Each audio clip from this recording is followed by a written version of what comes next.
a concern as to what question, which basically relates to what we were just speaking of, and that's the efficacy or the benefit or the lack thereof of learning all about the Hindu gods and the fables and the mantras in their original language. Which of those things are really helpful and which ones are not, in your opinion, in today's world? Very little. Because Hinduism is a religion, like any other religion. And religion is placed on top of the truth in order to make it accessible to more people and to protect the scripture. So the scriptures that are there are magnificent. What happened in the Christian world is that we changed the scripture and then put the religion on top. But that didn't happen with Hinduism. They left the scripture there and put the religion on top. So the scripture is in its raw and purest state in terms of using dualistic language to explain what's beyond. So going through a religion is not necessary at all. It happens for some. It makes sense to some. But,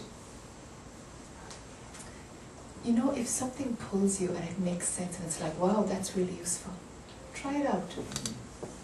But welcome the day, and maybe it's right now, when you can chuck all of it. Chuck the whole lot. And let attention rest in that which is underneath. Let attention drop into where you don't know. What am I supposed to be thinking about? Do you know? The purpose of a mantra is the same as the purpose of meditation. It's the purpose of laughing. It's that, well, when you laugh, you don't think. Thinking is suspended with the activity of laughing. And with sneezing. So physiologically, there are times when we get a break.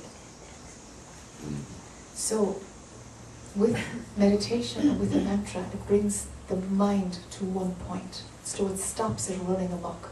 It's literally a practice of training the mind. For some, it is believed that that practice is necessary. For some, it makes sense. It will certainly make you feel better.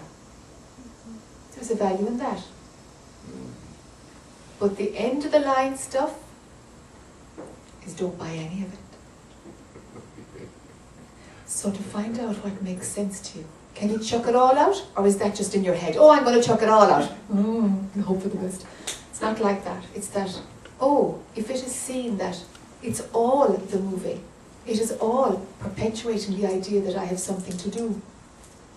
When that is seen, really seen, then absolutely. Place your attention on that which is outside of the I story. The source of the next thought, or the bottom of the ocean, and then let that dot dissolve. And mind can't do it for long, because mind will crop back up again with another story, and you bring it back down again, and again, and again. And eventually it stops popping up to this I story. So you have to find your place in it. If something is pulling you, if it's like, oh, I have to do something, my mind is all over the place. Yeah, sure, use a mantra. Does the original language help any? Are the sounds magical in some way? Energetically, yes.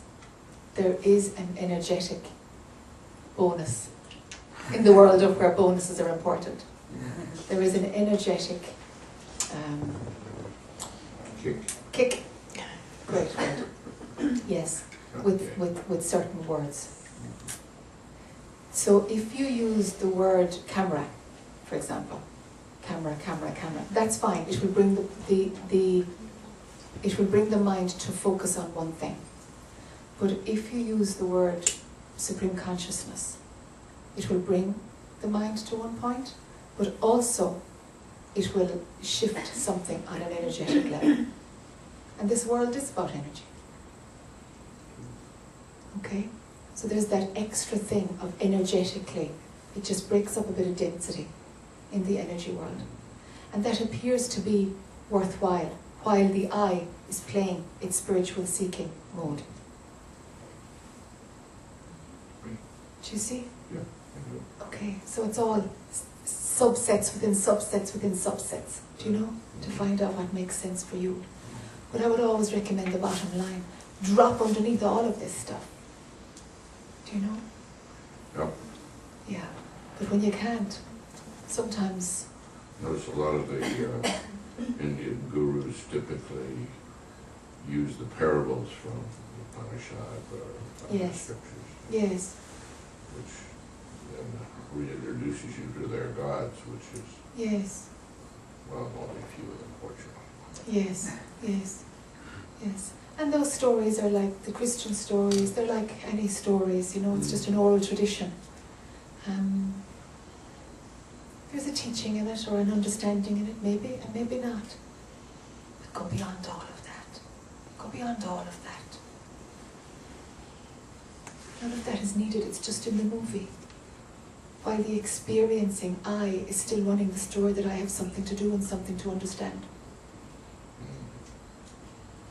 Go beyond all of that. Thank you. Thank you.